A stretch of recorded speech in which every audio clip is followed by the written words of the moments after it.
John Riel Casimero lumapit na kay Chavit para makipagsanib puwersa.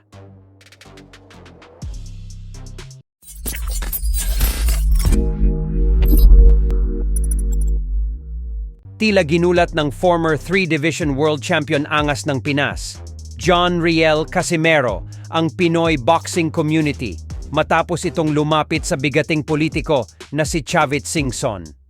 Sa kanilang official Facebook page, ipinakita ni Cuadro Alas ang litrato kung saan makikita na nakipag-meeting sila ng kanyang kapatid na si Jason sa former Ilocos Sur Governor. Dito ay may caption ang post na ang immortal humano ay hindi umaasa sa swerte. Kaya naman dahil dyan ay umaasa ang mga Pinoy boxing fans na may malaking pasabog na ilalabas ang kampo ni Casimero kasama si Chavit Singson.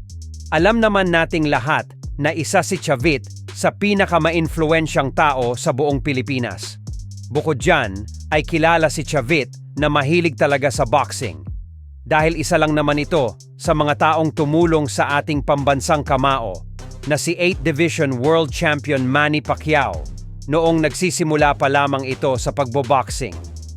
Hindi rin makakaila na isa din si Chavit sa mga gumawa ng paraan upang maikasa ang fight of the century sa pagitan ni Pacquiao at Floyd Mayweather Jr.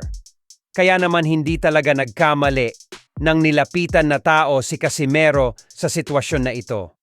Kaya wag na tayo magugulat kung makita natin si Cuadro Alas na lumaban sa ilalim ng Top Rank Boxing.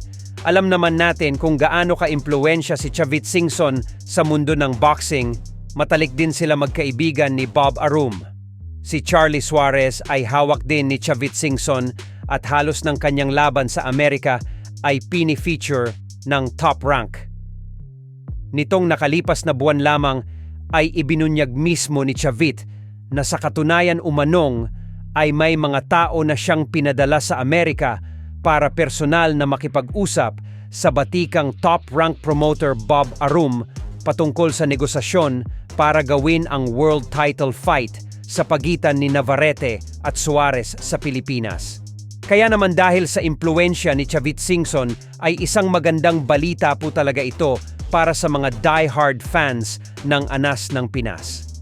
Lalo pat alam naman nating lahat na malaki ang posibilidad na bitawan na siya ng kanyang Japanese promoter na si Masayuki Ito. Dahil isang taong suspendido ito matapos nitong mabigong makuha ang tamang timbang sa huling laban niya kontra kay Saul Sanchez nitong nakalipas na buwan lamang.